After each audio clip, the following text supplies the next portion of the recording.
Yeah. Okay, we're live. Yes. Great. We'll wait for a few minutes and wait for people to join. Yep.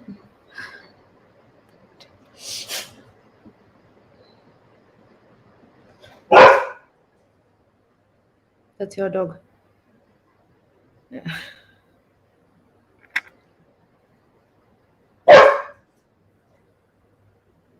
Is he like being Okay. kept away or something? No, she wants to go out. Ah. There we have our first hello. Hi. Hi, Meera ma'am. Okay. I can't see who's coming live and not live. So, guys, hello every 10 seconds to whoever is joining in. Great. Okay, we'll start. So I'll introduce you first. So You? she's the founder of PetSitters, which was founded in the year 2008, and it is a premium boarding kennel in Pune. Mm-hmm. She's also a certified trainer and a behaviorist, and she's worked with over 5,000 dogs over various things like agility, swimming, enrichment, behavior correction, puppy handling, boarding, and things like that. And she's been working with the human animal interactions for most part of her career, especially focusing on children. And her goal is to make sure that everybody understands the responsibilities of pet ownership, right? Yes. Great. I think that's what Okay. all of us get into. Yeah, that's right. Would you like to tell us a little bit more about yourself?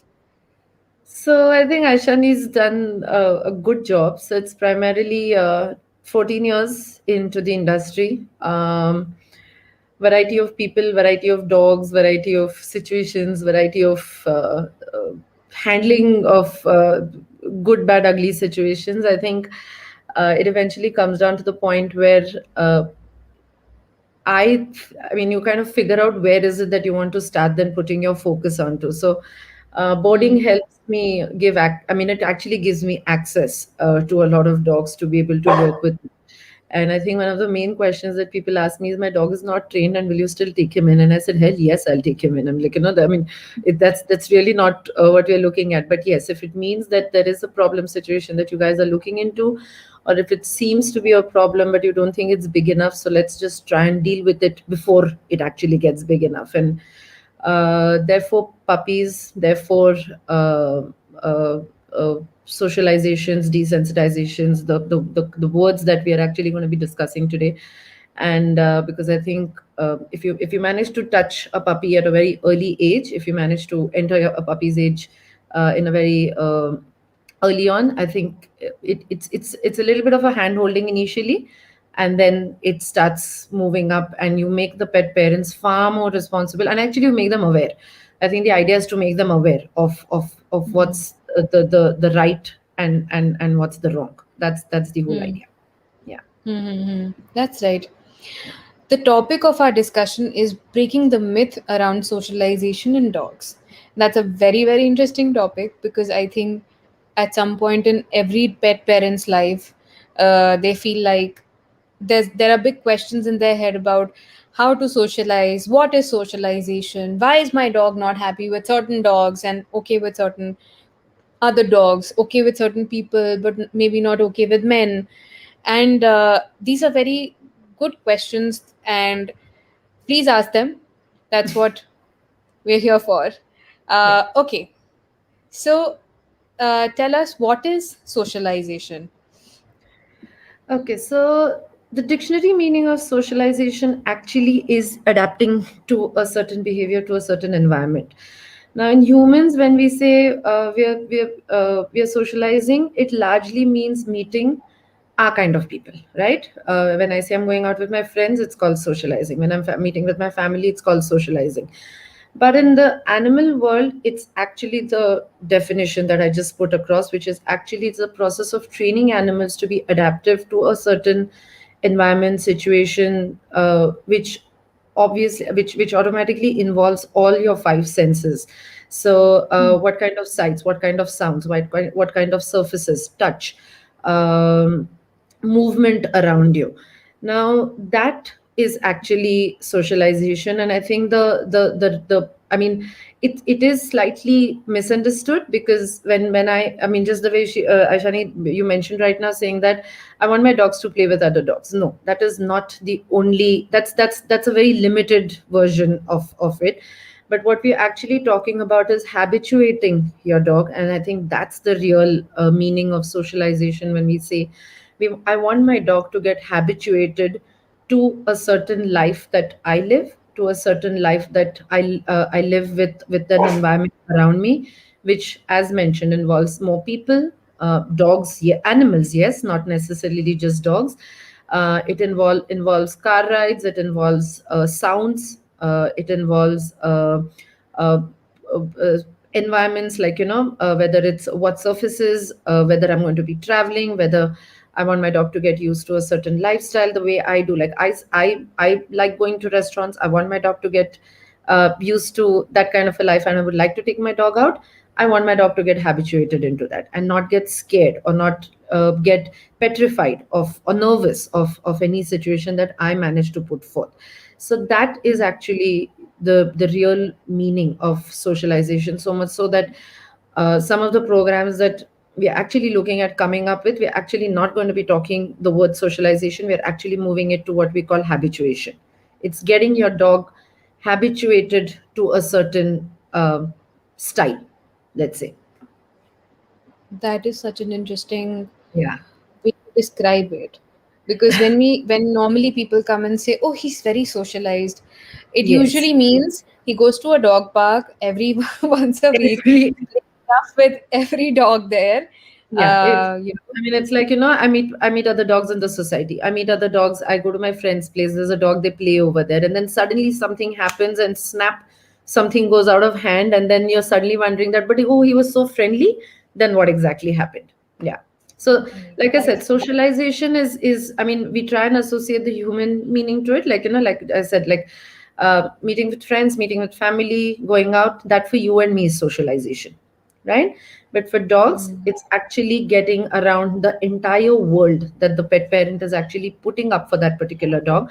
And how is it that I can actually cross the fear threshold, move into being into a comfortable space? It might not be exactly a very happy space, but as long as you move into something which is a comfortable space. Yeah. that's right. And it is difficult for dogs. I mean, not all dogs are born and they're okay with everything in the human world. There are dogs that get scared. There are dogs that are genetically not Yes. used to Yes. or not happy with certain things, Yes. certain stimulations. Yes.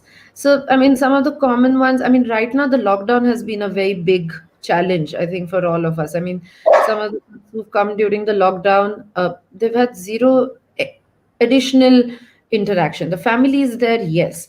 But what happens outside? What happens when there's the doorbells, like I was telling somebody, the doorbell stopped ringing for a good 4 months in our entire life. And what does it mean for my dog to not get petrified when the doorbell rings?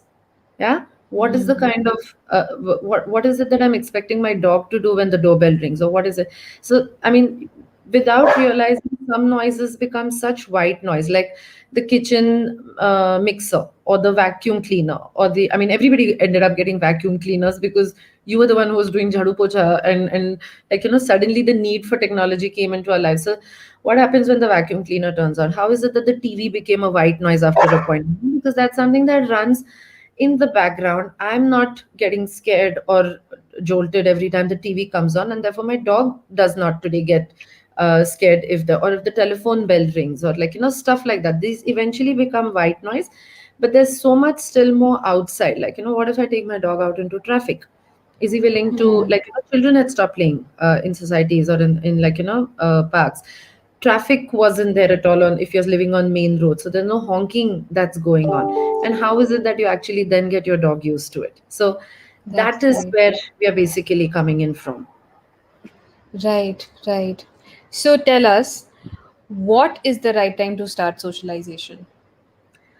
Socialization, now that we actually go back to a little bit on the growth patterns of a dog. I mean, there is a certain neonatal growth pattern that happens till the time the puppy is 4 weeks, and socialization. I mean, the eyes are open, the ears are open, there's a little bit of movement. The mother of the puppies is trying to teach them that you can't pee and poop on this surface, you need to move away. This Hmm. is food, this is another surface, and she's kind of maneuvering them around at that point in time.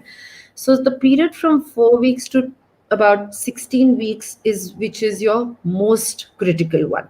Now, if you look at the way pups move in our country, you're largely then talking about a period where the puppy is with the breeder, and then there is a period where Hmm. the puppy is now moved into with the permanent family. If it's an adopted dog, there's a lot more that you need to look at, because where exactly has this pup come in from? Is this pup that somebody that you've picked up off the road, or has it come from a foster care? In which case, there are other dogs. There is already stuff happening. There are routines where even in a foster home. So for me, if this pup is coming in from a breeder, then yes, a lot depends upon the breeder in terms of what is it that this dog puppy has been exposed to at a very early age. The first and foremost being handling, how much of human handling is it has the breeder actually done, or a foster care has actually done. um, then, as about 8 weeks to 10 weeks is typically when the pups start moving into families. Then it's the pet parents' prerogative to be able to actually start figuring out, in terms of, I mean, the first question that I probably ask pet parents is that how is it that you envision your life for the next Hmm. 15 years with this puppy of yours? And then when you start putting in those 15 years, children are growing up, children will at some point in time, let's say, move out. I'm looking at traveling with my dog. There's a possibility that I might relocate with my dog because I come from the IT field, and chances are very high. I like trekking, so I would like to take my dog out for treks. The first example that I gave, I'm a people person, so we have a lot of guests. We end up going to a lot of people's homes, and I would like to take my dog out. So all of these instances are your first primary, literally, like, you start making a list of what all do I see myself doing, and then you start moving it. So your critical period, as mentioned, is somewhere between at about 10 weeks to 16 weeks is your next period that you come across, where all experiences that you want to give your puppy need to be positive, need to be happy, need to be done in a very controlled manner. Be it meeting new kinds of people, new kinds of dogs. What kind of dogs, we'll be covering that in a little while. um, Hmm. what is it that I can do without really taking too much time out of my schedule, to be able to say that, okay, fine, my dog is comfortable and doesn't lunge or bark or put his tail inside when there's something new that comes up.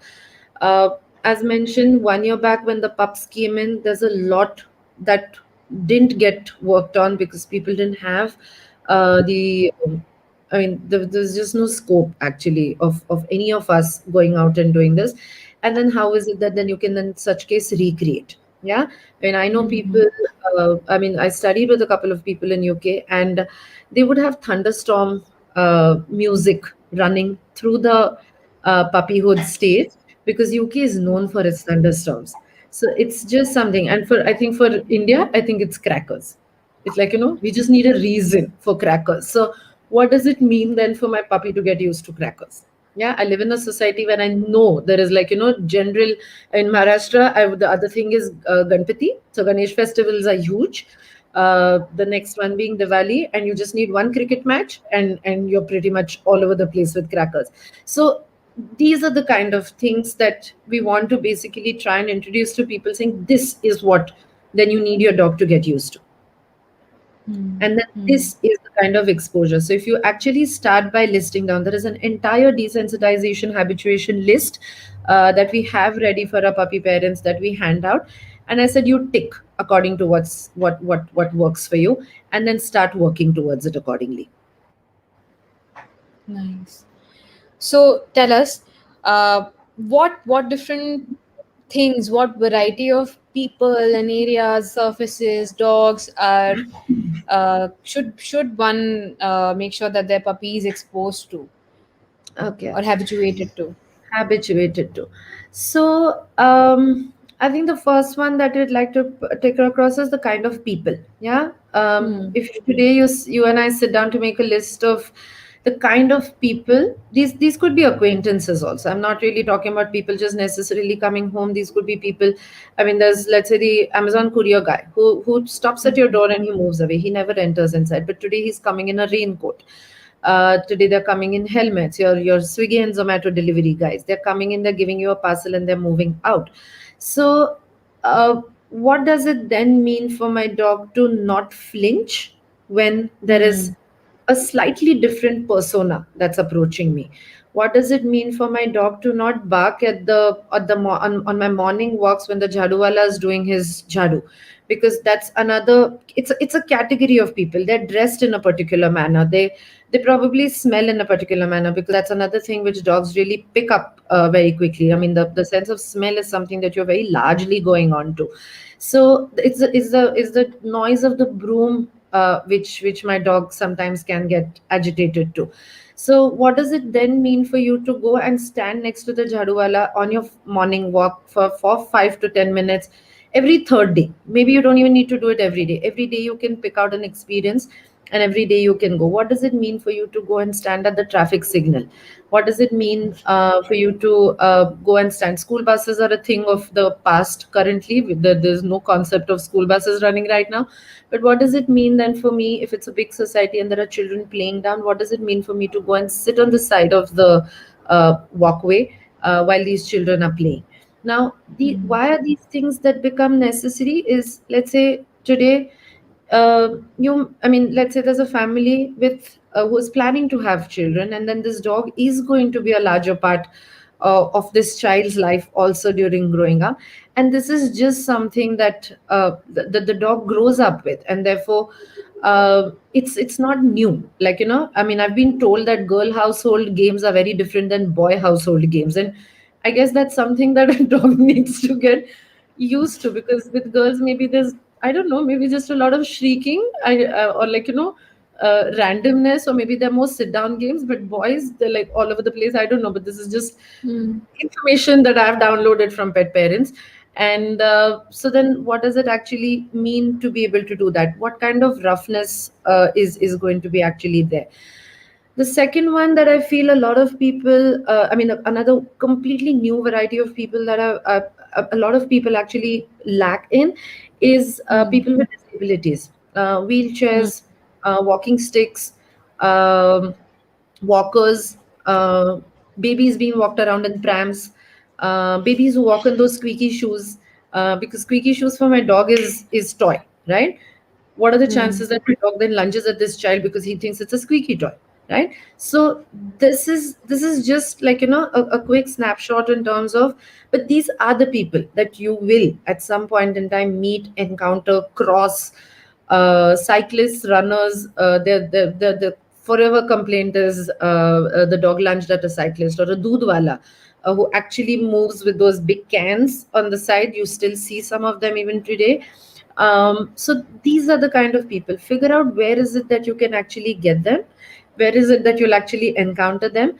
Maybe one of the days you just need to put your dog into the car and head to the main crossway, which is outside your house, and just stand over there and hear the traffic signal. I mean, the traffic noise, and that's about it. Because tomorrow, when you do decide to take your dog out for a longer walk, and like, that small lane is not enough anymore, and you do need to head out on the main street, then that's where your dog is going to be comfortable working with you alongside on the command. So that's when it comes to people. Surfaces is another thing that we are trying to bring about on. Now, How one of the, about, sorry, yeah, before you describe surfaces, we have two questions, yes. which I'll just direct your attention to quickly. So Sonia has asked, is it possible to start socializing a dog after he's turned 2 or 3 years old?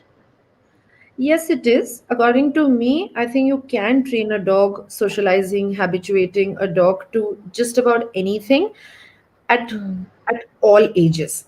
What it means for an young adult upwards, like, we are talking 6 months, 7 months, 8 months upwards, and it just keeps getting a little more difficult with every passing month, because there's a lot of unlearning that needs to happen. Yeah. Why? Mm. Because the dog is now already, you knows how he's supposed to react. It's a fear, right? I mean, you and I hear about, I was bit by a dog as a child, and I'm still fearful of them. Now 20 years have gone by, but you're still fearful of them. So for me, it's going to take a lot more work to say that, okay, fine, first meet 100 dogs which are well behaved, which means I need to find 100 dogs which are well behaved. And then I'm able to bring about that person's trust in me to be able to say that, okay, fine, I'm willing to go ahead and touch this dog.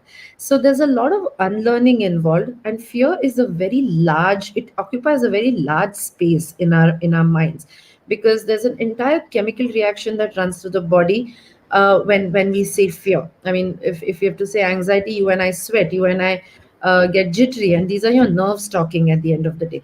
So there is a lot of unlearning. So I think the pet parents need to be far more patient, and far more consistent. What's easy in the first 6 months, because you're working on a clean slate, it just keeps going a notch difficult, notch difficult, notch difficult, till such time. And then there have been cases somewhere where I mentioned previously that then sometimes you get into a management protocol, where you say that, okay, fine, I'm going to completely avoid this, because it's really getting very difficult for my dog, and I don't think I want to expose him to a stimulus like this, which is going to completely throw him off guard, right? Mm. So Mm. but that would be the behaviorist call at that point in time, to be able to say that, okay, fine, this is where we stop, and this is where, like, we try and get into a management program and not really work on correcting the behavior. Yeah. Okay. Another question. Durga says, my GR 7-year boy is an animal hater. He can't stand birds or crows, etc. He is human and children friendly. Any suggestions? He keeps barking a lot. So I'm assuming he barks at the animals. Birds primarily. See, birds now. Hmm. One, I think the good thing is, but dog barks ones are pretty much birds who fly away. I mean, if it's largely that we are looking at birds. Now, for me, this actually becomes more of a training pattern more than behavior, because it's an impulse, right? Dogs have an impulse to chase. It's the prey drive is something which is very high up there.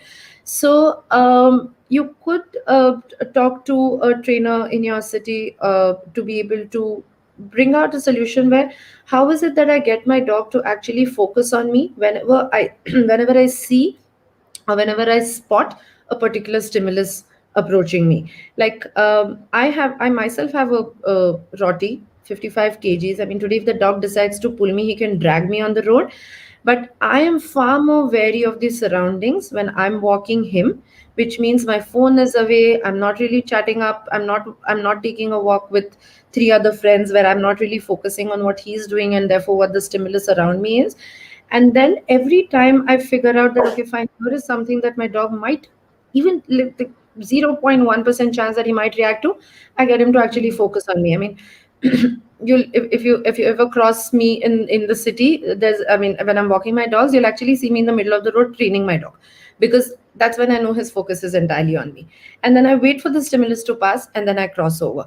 So, but the point again is, you have to be able to identify the stimulus before your dog does, and Hmm. only Hmm. then can you work on it. Because if your dog has already identified it, then yes, you've already crossed that one particular, because the message has already gone to the brain buck by Hmm. then. Right. So now if I identify it prior to my dog, then I get him to focus, I let the, as we call, the threat pass, and then I Hmm. continue on with the walk. I think it becomes far more easier that way to be able to run it.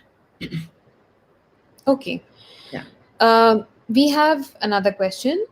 Yes. Munmun says, my dog, who is a Shih Tzu, is very friendly with humans, but not friendly with other dogs. He barks a lot at them. Okay. Hmm. Munmun, how old is your pet? We'll wait for her reply. Till then, maybe you can answer Anvisha's Yes. question. Can lack Anvisha, of socialization cause behavioral changes in dogs? Yes, it can. Very highly. Nervousness, anxiety, excessive barking, because I've not been taught how to behave when a particular stimulus comes in through. Um, Excessive barking is a very large reason for anything like this to happen as well. So yes, it can cause behavioral changes. I mean, most of the dogs that today, like I said, the pandemic has been a very large example for us, and it's very recent in all our brains to be able to say that what exactly happens and what are the kind of stimulus. I mean, today, if you look at it, I mean, what is the dog's cue of walking out? You taking the mask is your dog's cue of walking out. I mean, this wasn't there 5 years, 2 years back. And how is it that it actually goes a process? Any new person suddenly walking up, and my dog is petrified because my dog has not been exposed to people as Mm. extensively. I mean, I've kept myself away from people. I've told people not to touch my dog because I think till last year the entire touch syndrome was so high and heavy up in our heads that I wasn't allowing anybody to touch my dogs because I didn't want it to be like because I mean to be I mean it's like let's say you are positive, you touch my dog, I touch my nose, and I'm like, oh shit, what if I get? And this has been a very large fear. This has been a very large Mm-hmm. fear. So yes, it does make a lot of it does have a very large impact on behavioral changes. Yes. Okay. And Munmun has got back and said that the Shih Tzu is 4 years old. 4 years old. One, I would Hmm. like to probably put it across this way. One, of course, there's a little bit of history in terms of when is it that the pup came home, what kind of exposure did the pup have, what kind of behavior pattern did the mother display. If the mother has barked at other dogs in a setup, then there's a very large chance that the puppy will actually, because as mentioned, that is still your critical period, but there's a lot of learning that happens through observation. So if the mother does something, yes, there is a very good chance that the puppy will do something unless and until there's a very clear work that is being done so that my puppy, once he's home with me, I've taken enough effort to be able to do that.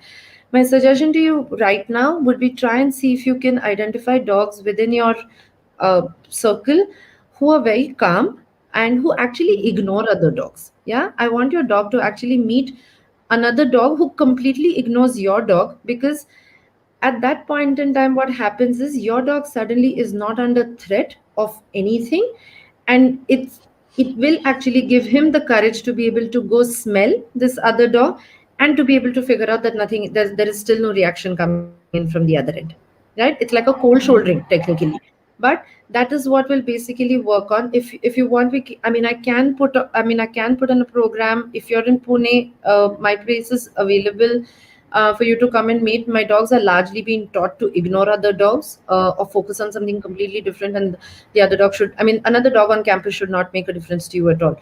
So if there's any way that we can work, I would definitely like to see how it can. If another city, let me know. You can just DM, and maybe I'll try and put you up with some other trainer if it's in another city. Yeah. Okay. What do you think? Do you want to take up two more questions, or do you want to talk about go back to the surface? What are they relating? So I'll just, if I can sum them up also later, I could even do that. Okay. So one of them is that why does my dog keep chasing shadows? This is something that Okay. 2.3-year-old Rottweiler has been doing since the day she came, and she still continues to do so. Her tail Okay. goes crazy with happiness, and nothing else matters. Okay. So she just follows shadows. Wow. Okay. Chasing, yeah. Any any interaction with uh, laser beams, any interaction with the fact that chasing has never been attempted to stop will lead into this, Brian, right? Yes, Brian. So what you probably will need to work a little bit on is again focus, because if that behavior has been rewarded excessively as a puppy, then we basically need to, one, cut down the reward on that particular kind of behavior to be able to go ahead and say that, okay, fine, if you stop, you get rewarded. It's a very large spectrum of job or work to be done, because like I said, you're going first from the negative to neutral, and then from neutral you're going to positive. Negative to neutral is what takes the longest. Neutral to positive is a eureka moment. It's like one fine morning you've woken up and that's it. You're bam, your dog's doing what you're expecting him or her to do. But that negative to neutral, you will have to be very particular, especially if it really bothers you. I mean, one is it could not bother you at all. Like, I mean, you could be okay with your dog chasing shadows, and that's totally fine. But yes, the negative, if you want her to stop doing it, you will have to go back all your 2.3 years to be able to figure out at what points has she been rewarded and how has she been rewarded for it. And you're going to have to probably make a list saying, okay, fine, I can't do this, I can't do this, I can't do this, I can't do this anymore. Hmm. He has mentioned that a laser was used. Yes, so I'm then that assuming. automatically means there's a lot of moving object focus that your dog has had access to, and she's Hmm. always tried to paw it, and that's where it comes from because these are all very brisk moments. Yeah. Hmm. Okay, great. Um, awesome. Okay, so Sanjay has asked, a 1 year old German short haired pointer is friendly with domestic dogs but detests stray dogs and gets after them. Maybe there's something in the body language that even maybe the indies who walk with you on the road have displayed. It could be because indies on the road, to be very honest, according to me, are not really gunning for a fight. I think there's so much of communication that happens between dogs, stress signals, calming signals. I mean, like, there's a host of things that you can look up in terms of how calming signals are actually given by dogs. And at some point in time, something must have that there must have been some trigger. Maybe it could be just with one dog, but again, indies move in packs, so which is why it kind of largely looks like it's towards the entire pack. If your dog, if at all there is any, I would want to know whether there is um, any particular who are pets of somebody, or is it a certain style of approach that has maybe bothered.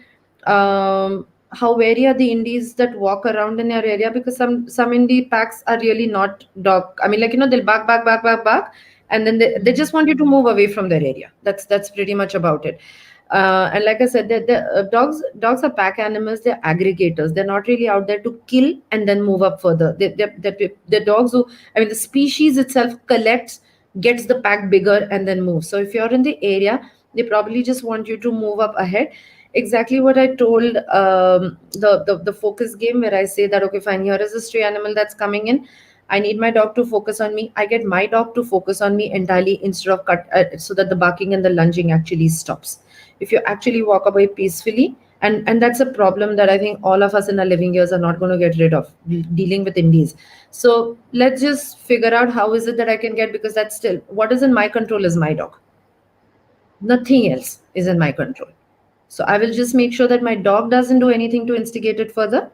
So in which case, again, I will work on what is my highest value motivator. If it means it's a squeaky toy, if it means it's cheese, if it means it's a chicken liver piece in my hand, and my dog's going to walk completely focusing on me and cross that particular area, I just move up further. I basically stop the instigation from my end entirely. Hmm. Interesting. Okay. Um, we're getting a lot of questions, which is nice. I think let's So, just quickly finish, and then if there's anything else that I would maybe, if I haven't covered it already, then maybe you can just post it, post the question hmm, again. I think as we reach about the last 10 to 15 minutes of the session. Yeah. great. ठीक है. Huh? Okay, so we'll go Yeah. back to surfaces. Surfaces.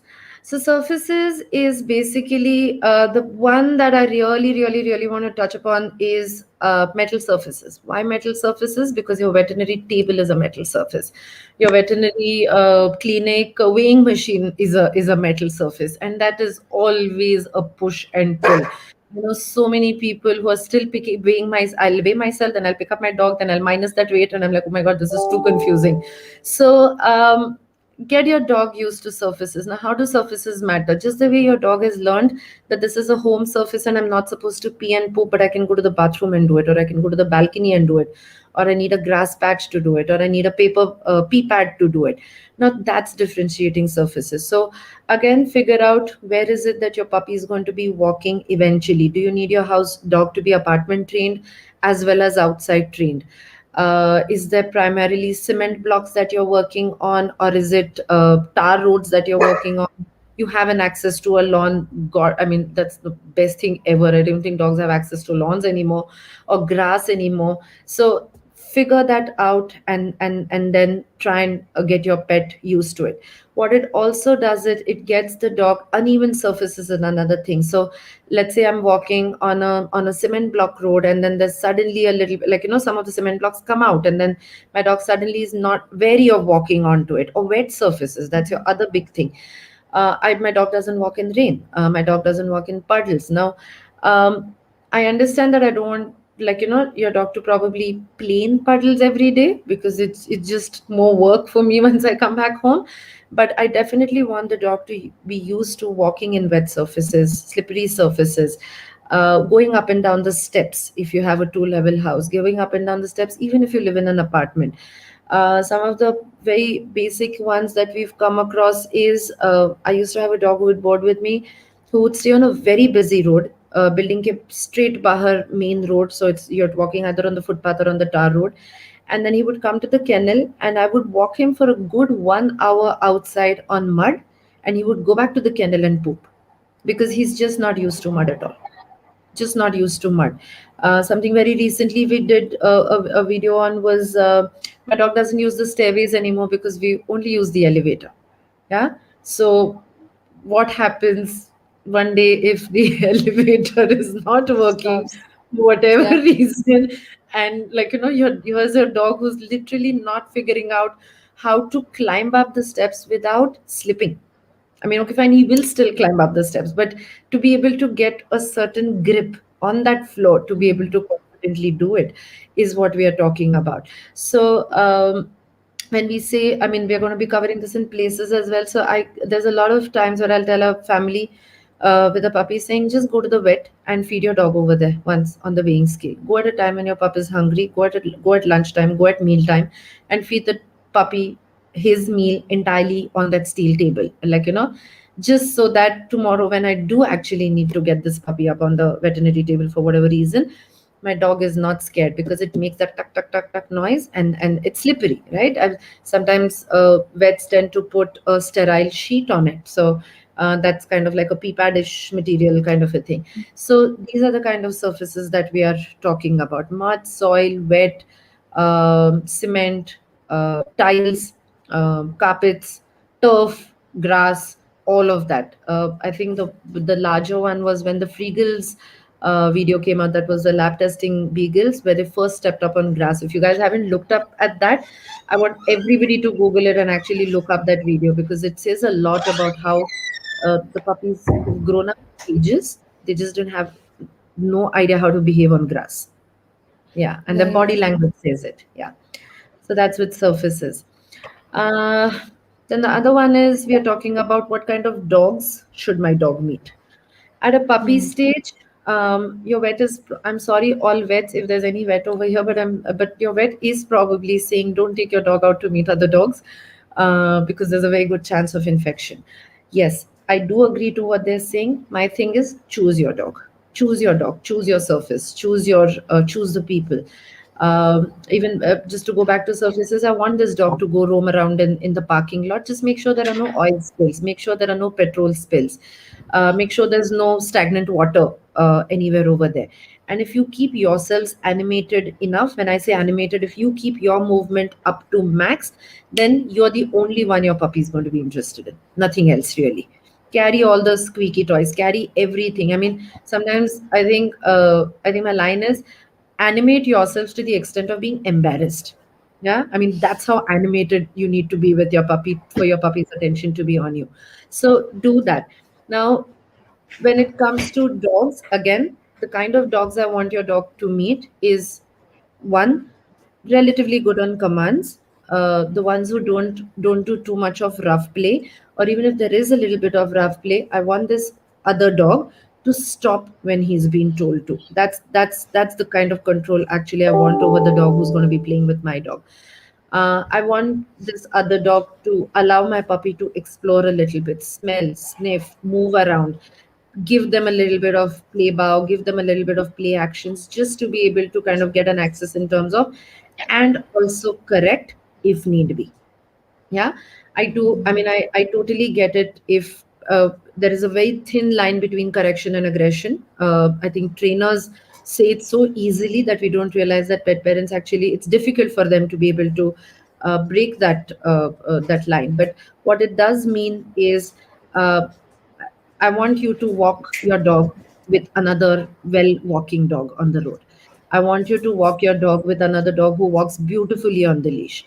I want you to walk your dog who, play with him, who comes back when called, who drops a thing when called, who's willing to share, who's willing to give a little bit of a tug, but drop it on command. Now, these are the kind of dogs that I want your puppy to meet. Yes, of course, we are making sure that these dogs don't come in with any congenial diseases, of course. If there's a female, make sure that she's not in on heat, because you don't want the puppy to lick anything. Make sure that there are no skin related issues that this other dog is having, so that, because your puppy's immunity is low, I mean, that's a given till the time the vaccines are not done, and that's one of the reasons why the vets are telling you that don't. But choose what dog, choose what environment, choose what surface, and then move along.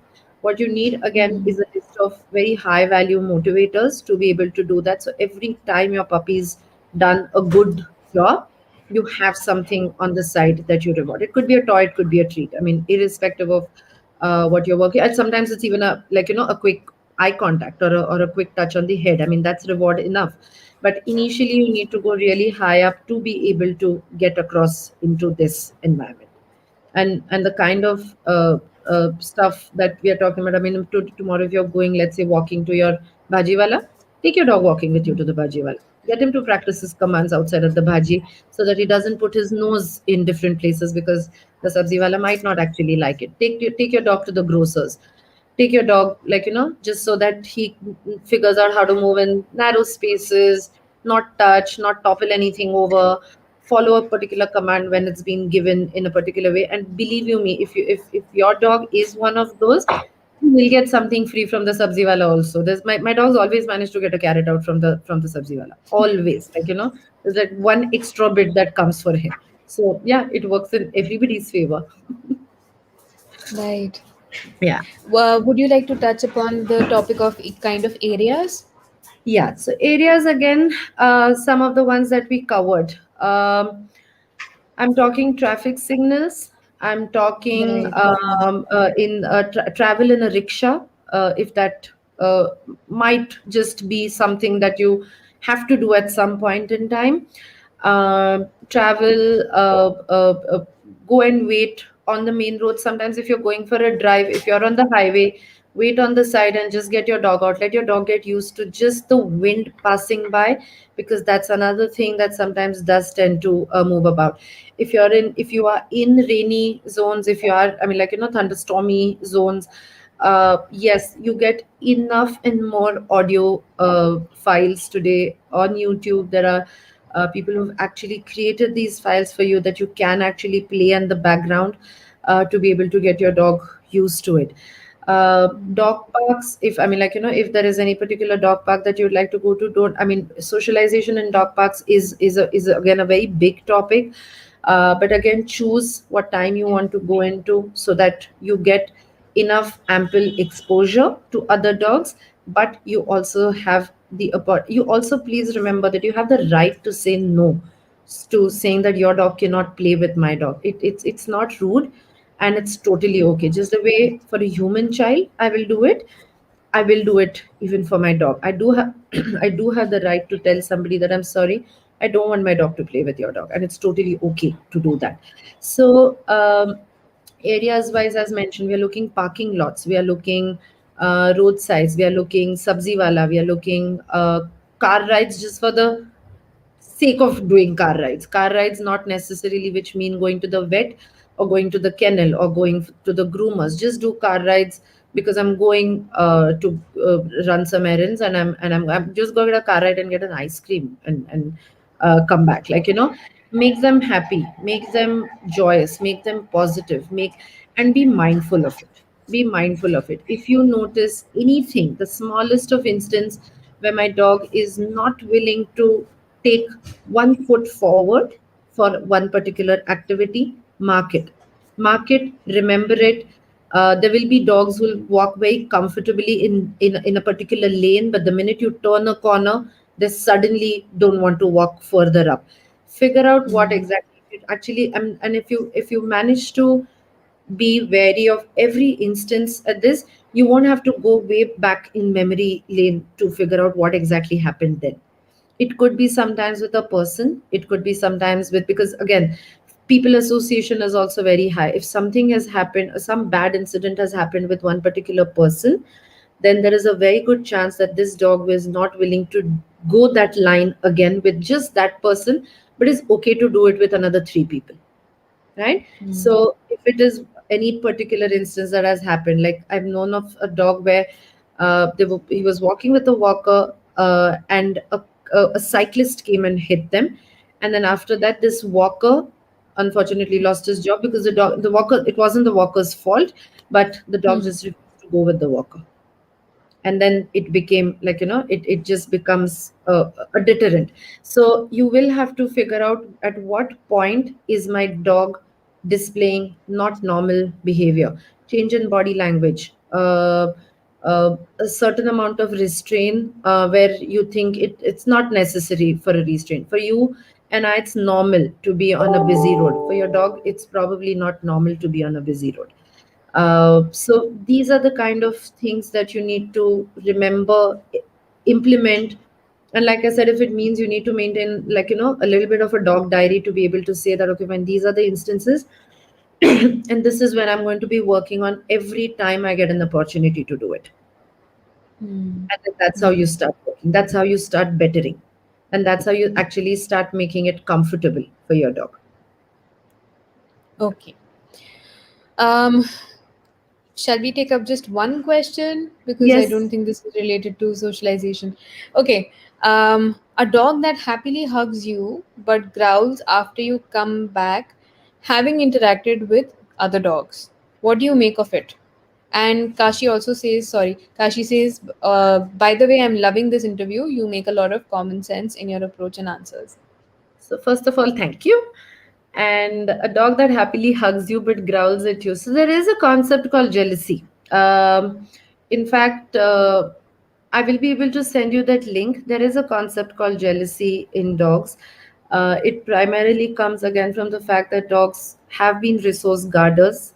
Today, they're in an environment where, I mean, all our pet dogs today are in an environment where they don't really need to resource guard because there is plentiful of everything, but they are resource guarders. So it is a gene pool that you're necessarily working on. Maybe what you could start doing is, uh, one of the options is, I do know somebody who would mask with like crazy amount of perfume before she came in home.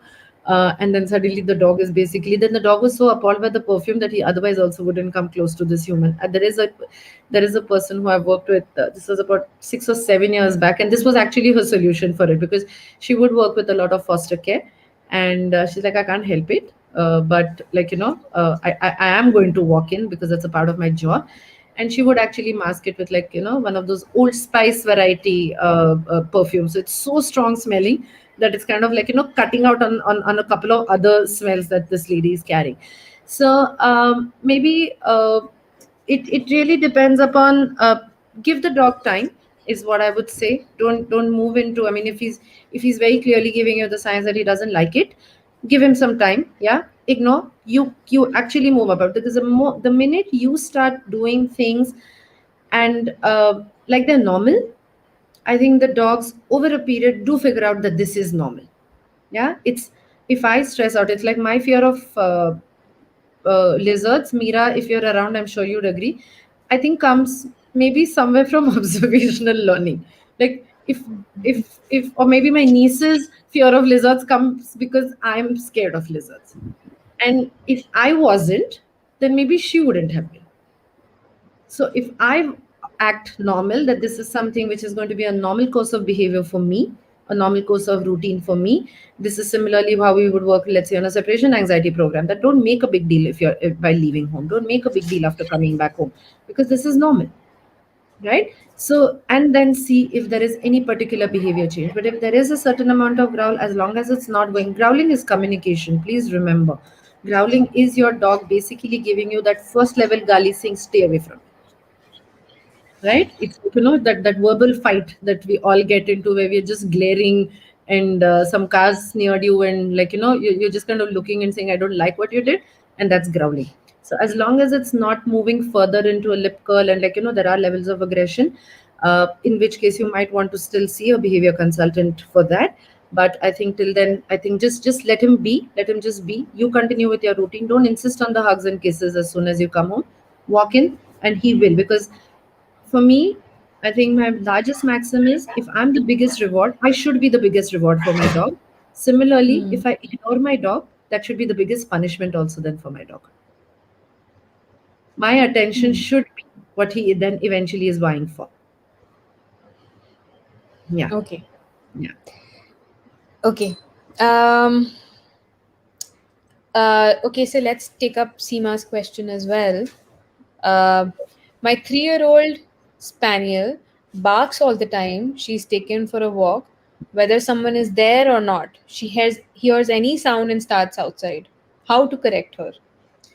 Um, if it's become a bit of a obsessive habit, then maybe try and see whether you want to look at some different forms of exercise and not walk is really not the only thing that your dog needs as a form of physical exercise. There's plenty of stuff that you can do, mental enrichment, physical enrichment, even without really going out for a walk. I mean, how is it that I can get my dog tired? There are thousand and one things that can actually happen. So if it just means that you move her out, she gets a pee and poop, or maybe try walking in another area. Put your pet into the car, move into another, like, leave your entire surface area, leave that behind. Take her take her into a completely different space. Try and see if it's, as long as there are no major stray dog, like maybe a friend society or something like that. That's something that you can move into and see whether it's still going that way, because uh, it could just be something that she's gotten used to. You might want to check if there's any particular thing in and around the area that's making her nervous, and to what extent is this nervousness actually causing ill effects on our health, because nervousness can cause ill effects on the health. It does take a toll on the system. It does take a toll on the heart functioning. So it's, I mean, she's still very, very, very young to be able to do that. But it's like my dog. I mean, for all the gyan and everything that I'm giving, my dog, for example, announces that he's going to poop by barking 15 times, like blah blah blah blah. He'll look up in the sky, blah blah blah blah blah, and then he poops, and that's just become a habit. And I think all of us are just now used to it, right? But yes, I do understand, if it's a continued thing, it can get irritating. So maybe just try seeing if you want to change an area entirely and see if it's coming out through. If it stops in a new area, then there is probably something in the stimulus in your environment which has given her the stimulus to be nervous. Hmm, very interesting. Okay. Um, ठीक है. Then let's quickly finish up with our questions only, because we have just Yes. two more abhi ke liye. So Yeah. Sonia says, my cousin's 3-year-old Indy is very social with dogs and humans. She will be coming over to my place for a couple of days. The gully dogs have here are pretty territorial and seem aggressive. Will I be able to walk her around or need to be cautious about anything, especially since she herself is very social and likes to play around? If there's any dog who you can initially start your walk with, like, if there's anybody in your immediate society or circle that you can, who knows these dogs already, who knows these indie dogs, and these are people who are regularly going in and out of this lane to walk, maybe you can try associating your walk alongside them, so that one, you're not left alone, you're not left in a lurch, because uh, a pack attacking at the, I mean, how much ever of a dog person I think all of us are, if a pack decides to come running straight at me, believe you me, I'm petrified. I mean, like, I'm petrified for me, I'm petrified for my dog, I'm petrified for everything. So if there's any way that you can associate your leash walk alongside, so try and see if you can be friends with, let's say, somebody from who you already know in your area, and then do your walks alongside them. I think what you just generally need to be mindful of, there is something called a treat jackpot that you can maybe do. So every time you're going out for a walk, carry 20 biscuits. And every time you see this pack approaching, throw those 20 biscuits up in the air. And like, and if these dogs are already a little bit on the food driven side, then that it's the first level. It's like dissuade. It's not a dissuade. What is it called? It's like a disassociation, basically. And Hmm. it's a momentary distraction sometimes that you're looking for. Automatically you Hmm. also become the nice person, because you're the one who's dispensing treats in like hundreds at one point in time. So take one of these two biscuits or something like that and literally throw Hmm. them around. That is one way of doing it. Another, I mean, I have not tried this personally, but one of the conferences that I attended, there are people who actually walk with umbrellas. So my dog first needs to be used to the umbrella. And if there's anybody stray approaching and he's like, doesn't look to be friendly variety, you actually open up the umbrella. I mean, this is something that I think that I mean, the person who was talking, they do when, like, the standard scenario. Oh, my dog is friendly. Oh, my dog is friendly. My dog wants to meet your dog, and he's off leash, and your dog is not. And you actually Hmm. open the umbrella in front of that dog, because, like I said, your dog is under your control. Nobody else is in your control.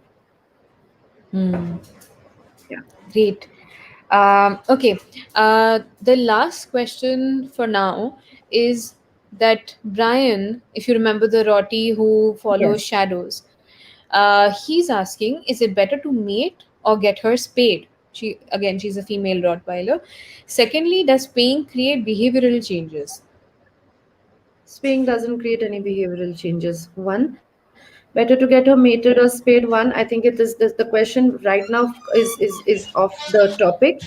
I would want you to suggest your way, or if you can just write to me separately, I will be able to take this up, because in terms of I mean, a lot of factors that go, but if from a behavior aspect, no.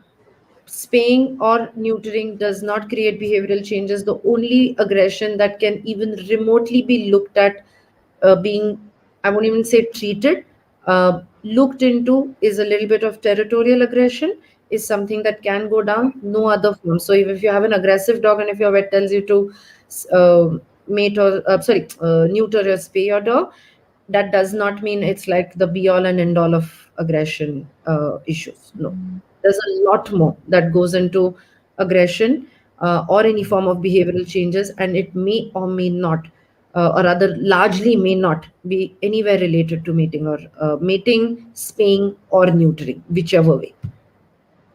Hmm. Yeah. Great. So let's come back to the next topic, which is commands and how to use them. Yeah. So, like I was mentioning some time back now, here is a dog who's now undergoing, here's a puppy who's undergoing obedience training. And I'm telling you to basically try these commands in various places, right? So, let's say Pune is a very hill goers place. There's, like, there's a hill that everybody takes their dogs up for exercise and everything. Now here's a place where there are tons of people, tons of dogs. There are already stray dogs who are living on the hill where they're being regularly fed. Why don't you practice your commands over there? That's your biggest challenge, right? Again, why don't you practice your commands when you take your dog on your normal morning walk and you're supposed to stop and buy milk? What if you get your dog to actually do a sit stay outside the shop while you go inside? Yes, I want my dog to constantly focus on me. I want my dog to make sure that he doesn't follow me. I want this activity also to be not more than 1 minute. To be very, I mean, like, it's not like I'm doing this for 15 minutes. I want I'm going to be in sight of my dog. I'm not going to be moving away. But this is where I want you to practice your commands. This is I want you to take your dog out in the car, and just so that he gets comfortable in the car. So just so I want you to put your window down, go to the corner shop, pick up your things, and keep talking to your dog. Be in eye shot. Don't be away, because at the puppy stage, yes, it can. I mean, there's you also need to know that there's very little that puppies can also focus on. It's not like, you can do a half an hour stay with a 3 month old. It's practically impossible for this puppy to do it because they don't have that kind of focus. So these are the kind of things that we are working on. Work on your recalls. How is the best way that you can work on your recall? Go at 10:30 in your parking lot when you know there's nobody. Now with the lockdown, anyway, everybody's coming home by 8:39, whatever. You know there are no cars going to be coming in. You know there are no people who are not going to be moving around. Practice your recalls. Why don't, husband, wife, siblings, parents, whatever it is, two people go down, put a long lead, practice your recall commands.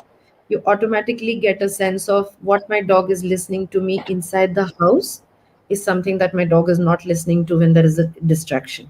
And then if there is a distraction, how can I then be the bigger focus, is what is the kind of feedback that you need to go back to your trainer with. Yeah. So I think most of us deal with घर में सब सुनता है, but bahar gaya to it's like, all over the place because there's lunging, there's barking, there's pulling, all of it. Practice your leash walking. What does it mean for you to again pick up align yourselves with a slightly elderly gentleman or a lady in your society and walk at that speed? Yeah, instead of doing a brisk walk with your dog or running with your dog. That's where you get a sense of how well your dog can actually do a heel work with you. That's where you get a sense of how loose can you actually leave the leash while you're walking with him. That's when you get a sense of how is he going to behave when a stranger walks in, and I'm going to tell this lady that I'm walking with that if I'm like, let's say we walk together, and at the end of the walk you feed him a biscuit or you give him a treat. I want this dog to not jump up on you. Now that's where you start practicing, because again, it's great when there are no distractions, but these are all your distractions. If people are your distractions, places are your distractions, or the dogs are your distractions. I mean, yesterday I was training up the 3 month old, and there was so I have a huge space. So there's a my neighboring guy, he brings his buffaloes over to graze at my place. And I was using that cow as a distraction, and I was training this puppy. And he still managed to get away from in between my feet. Funnily enough, I thought this puppy is going to get scared, but the buffalo got scared and she ran. She ran. Like, I mean, here is a 100 kg animal petrified of a 8 kg puppy who's like, 1/10 her size. And I'm like, okay, I have no idea where that came from. And that's real. That this is real. I mean, like, this is the kind of stuff that happens. So here the puppy's kind of egos majorly racing. Oh my god, I managed to kind of get her away, like, managed to get this big an animal to run away from me. And believe you me, that's something that the pup just learned yesterday, that if I do this, yeah, and samne wala jo, like I say, I call it a threat. That's what I use in my training language. That threat manages to move away. It's a brownie point for me. And the more you let your puppy do these things, the more you let your puppy get away with the barking, the mouthing, the biting, the um, chewing on old shoes. And how does your puppy identify whether it's an old Nike or a new Nike? I don't know. Because a shoe is a shoe, a texture is a texture. For me, I will not allow my dog to even bite on old shoes. Because, I mean, tomorrow if I do end up getting a new Nike because my dog's torn up my old Nike, well, it's still the same texture that your dog is getting to chew on. And that's where all of this makes sense. All of this fits into a jigsaw puzzle when you try and put these two things, two and two, together. So how is it that you use your commands? You align yourselves with, as mentioned, regular. Pick up a 4-year-old who, let's say, loves dogs, yeah, and walk with the 4-year-old. Let the 4-year-old hold the leash. That's when you know whether my dog is pulling on. Or whenever we meet a family, for me, the weakest link in the family is either the youngest person, the whatever child, age wise it could be anything. I mean, the child could even be 18, but it's still the youngest, or it could be the most elderly person. Yeah. So those are your weakest links. What is it that they expect from your dog? That will be my priority. Because if I Interesting. want my 60-year-old mother to look after my dog when I'm traveling and I don't want to keep her in the kennel, then I need my dog to walk properly with that 60-year-old. I'm okay with the Absolutely. pulling because I can deal with it. How many times? I mean, all of this again comes. I mean, I've had dogs being left at the kennel. Nothing sexist, but husband's traveling, wife can't manage dog. Dog has come to me. And then I'm like, but why? She said, no, but I just can't walk him. Hmm. And it's as simple as that. If and the minute any job with any activity with a dog becomes a chore, then you're losing the fun aspect of it. So whoever is your weakest link is what you need to work on, even if it means they're visiting parents. Even if your Hmm. parents are visiting once in a while and you have a big sized dog who uh, is jumpy, crawly, jumping in and out the sofa, loves to sleep on the bed, refuses to sleep down, will whoever's visiting my place, will they like it? And that's where the command, that's where the socialization, that's where the how do I behave with this person in this situation makes a difference. Absolutely. Yeah. Okay. We'll jump on to the last topic. What are the do's and don'ts of socialization? I think the entire 1 hour was do's. So now Do's. Yeah. let's just focus on the don'ts. I think the don'ts are, um, I think more than the don'ts, I think there is a certain guideline that you need to go by. Like I said, you need to be present. You need to be far more mindful of what your dog is doing. Your dog is giving out signs. Your dog loves routine. Yeah, dogs are highly routinized animals. You give them a routine, they'll thrive in it. Even if you do something out of routine, but you manage to pick up certain cues which build up to that routine, they're still going to jump on that offer and take you up for it, to be very honest. I mean, today, if at 2 a.m. in the morning, if I I mean, I'm a cyclist, so sometimes not 2 maybe at 4:30 I'm leaving home because I'm a cyclist. So there are times when I'm really, my dogs will look up and they'll kind of go back to sleep, but if I pick up the leash and they're like, okay, well, let's go, like, it's immediate. It's an immediate turnaround. And there's a serious amount of gratification that comes when your dog responds to you in that particular way. So stick to a routine. As puppy parents, I actually tell people to make a huge card sheet, like with those A3 card papers. Mark your day from 6 a.m. to 11 p.m. because those are your standard waking hours of most households. And for 10 days, just tick what your dog did at what point in time. Just start making a note, and you will notice a pattern coming about. You will notice nothing happens overnight in a dog. Dogs are also evolving, they are also trying to figure out to what extent can they push it. So it can't suddenly happen, oh, my dog bit me and I have no idea where it came from. No. How many times have you? One of the larger instances is dryers, hair dryers. That's another thing that we want our dogs to get used to. So, what does it mean for me to use a hair dryer without a bath? Why does it have to be with a bath? Why does it Hmm. have? Why do I need to wipe my dog's paws only when they're wet? Why can't I just wipe my dog's paws when I'm watching TV today, post dinner, and sitting with him peacefully and just getting him used to the fact that somebody's going to be touching your paws every now and then. Somebody's going to open your mouth every now and then. Somebody's going to give you a reward because you didn't react negatively to the fact that you allowed somebody to do this, because these are these this is all your build up. Nothing happens overnight. No dog is going to wake up and say bite. No. No dog is going to wake up and say growl and I want this person to run away. No. There is always a build up, especially when there are, I mean, with children and dogs, the one of the fields that I work largely in, there is a certain amount of groundwork and rules that need to even go to children. So you cannot trouble right now with schools working. I mean, whatever online schooling, dogs are just not getting the time to rest, and that Hmm. I would be very irritable if I wasn't allowed my sleep. It's as simple as that. Because there's so much of overstimulation that it tends to cut down on the rest time. Everybody needs that rest to be able to live those next 4 hours, 5 hours, 8 hours, 10 hours. So you need to be able to have those routines, set those routines, at least for the first 6 months, for your dog to start believing in the fact that yes, this is what is going to come when I do XYZ. So if it means crate, yes, it means crate. If it means some kind of an enclosure, yes, it means some kind of an enclosure. If it means puppy playpens, yes, it means puppy playpens. Nothing of this is negative unless and until it's been taught in a negative manner. And today, I think the larger trainer population also that is available in India is a positive, balanced trainer population. Gone are the days when dogs would be taken away for 1 hour, trained and gotten back. I mean, today when I think a lot of us, when we are working with foster and adopted dogs and stuff like that, when there is zero history, there are people who are trying to actually create a case paper for this dog based on how the dog reacts to you in a particular manner.